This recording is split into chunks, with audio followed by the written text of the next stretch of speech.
16 करोड़ से ज्यादा हिंदुस्तानियों ने सरकार के आरोग्य सेतु ऐप को डाउनलोड किया। कोविड-19 के मामलों को ट्रेस और ट्रैक करने के लिए इस ऐप पर थोक के भाव में करोड़ों भारतीयों का पर्सनल डेटा मौजूद है और अब सरकार ने खुद कबूल किया है कि उसने आरोग्य सेतु ऐप पर आपके पर्सनल डिटेल्स, आपकी पर्सनल जानकारियों की सुरक्षा के लिए बनाए गए अपने ही नियमों का पालन नहीं किया है।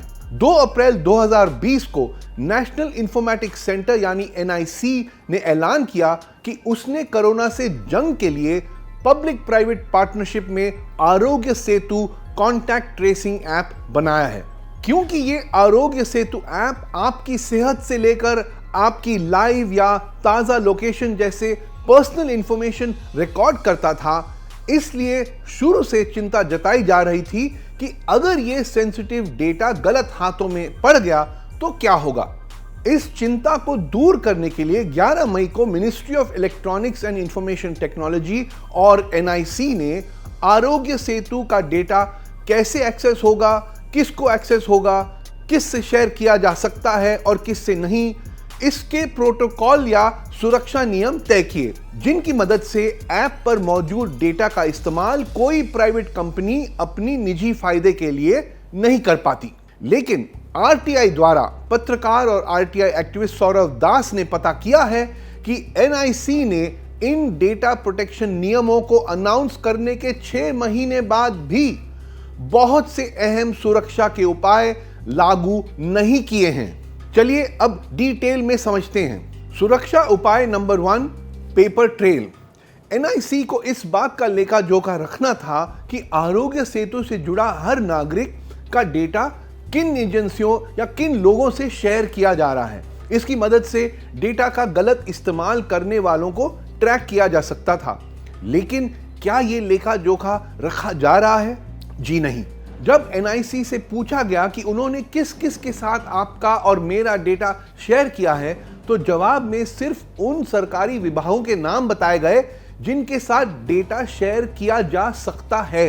लेकिन यह नहीं बताया कि असल में हम सब का यही कीमती पर्सनल डेटा किस किस को दिया गया है। सुरक्षा उपाय नंबर 2, सुरक्षा की प्रक्रिया। कोई भी संस्था, सरकारी या निजी, जिनके साथ NIC ने आरोग्य सेतु का डेटा शेयर किया है, उन्हें उचित सिक्योरिटी नियम और प्रक्रिया लागू करने थे। क्योंकि भारत में अभी तक डेटा प्रोटेक्शन का कानून नहीं बना है, इसलिए ये उम्मीद थी कि NIC और ministry of electronics and IT model नियम प्रक्रिया को सुनिश्चित करेंगे, जो कि सभी राज्यों के हेल्थ डिपार्टमेंट्स और देश भर के 700 से ज्यादा डिस्ट्रिक्ट मैजिस्ट्रेट फॉलो कर सकें।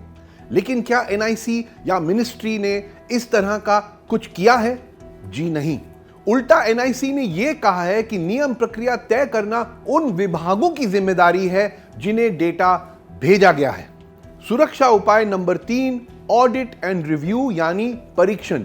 कोई भी पार्टी जिसके साथ आरोग्य सेतु का डेटा शेयर किया जाता है, वो किसी अन्य उद्देश्य से डेटा का फिर से उपयोग ना कर सके, ना ही किसी और को यह डेटा दे सके। इस बात पर नजर रखने के लिए NIC के प्रोटोकॉल में कहा गया था कि जिन्हें डेटा दिया जाता है उनका केंद्र सरकार का ऑडिट या परीक्षण होगा। तो क्या यह ऑडिट का सिस्टम फॉलो किया जा रहा है? जी नहीं। बल्कि NIC ने कहा कि यह RTI सवाल अनुपयुक्त है, क्योंकि NIC ये डेटा सरकारी संस्थाओं के साथ शेयर करती है, लेकिन तथ्य यह है कि ऑडिट की प्रक्रिया सरकारी संस्थानों पर भी लागू है, जिनमें खुद NIC शामिल है। सुरक्षा उपाय नंबर 4, डेटा एनोनिमाइजेशन यानी डेटा किसका है यह गुप्त रखना। NIC के डेटा प्रोटेक्शन नियमों में से सबसे ज्यादा बात इस सुरक्षा उपाय की हुई थी। कोविड से लड़ने के लिए शोध कर रहे किसी संस्थान को डेटा दिया जाए तो ये नहीं पता लगना चाहिए कि डेटा किसका है, किस इंडिविजुअल इंसान का है, यानी हर नागरिक की प्राइवेसी भी बनी रहे और मेडिकल रिसर्च के लिए आरोग्य सेतु ऐप से जो डेटा मिल रहा है वो प्राप्त भी हो और अच्छी तरह से इस्तेमाल भी हो। लेकिन क्या सरकार ये कर रही है? एक बार फिर इसका जवाब है नहीं। आरटीआई रिप्लाई से पता चला है कि इस नियम को तय करने के लिए सरकार जो विशेषज्ञों की समिति बनाने वाली थी, उस समिति का गठन भी अभी तक नहीं हुआ है। यानी अब तक जो करोड़ों भारतवासियों ने आरोग्य सेतु ऐप डाउनलोड किया है, उनका डेटा, पर्सनल डेटा फिलहाल असुरक्षित है। उनके डेटा का बिना जवाबदेही के गलत उपयोग किया जा सकता है। द क्विंट ने श्रीनिवास कोडाली और अनिवार अरविंद जैसे साइबर एक्सपर्ट, रमन चीमा और वृंदा भंडारी जैसे डिजिटल राइट्स लॉयर से भी बात की, ताकि हम इस मामले से जुड़ी चिंताओं को समझ सकें। उनके कमेंट्स आप हमारी वेबसाइट पर पढ़ सकते हैं। फिलहाल जिनकी आरटीआई एप्लीकेशन के जरिए द क्विंट ये बड़े खुलासे कर रहा है, सौरव दास से समझते हैं कि सरकार ने सुरक्षा उपायों को लागू नहीं किया, इसके क्या नतीजे हो सकते हैं। The government not knowing what sort of security practices and procedures being put in place by second and third parties with whom our data is being shared shows how seriously it is securing our data. In 2018, the world saw one of the biggest data breaches when our Aadhaar data was leaked. That when security practices were in place. In the present case, no such procedure and practices are in place. What guarantee that our data won't be breached?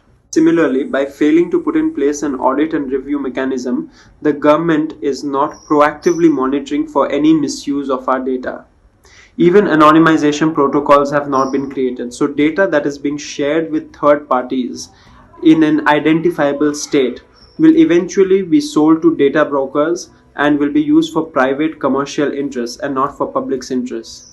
In such a situation, it's only a matter of time before something like that of Aadhaar happens with us.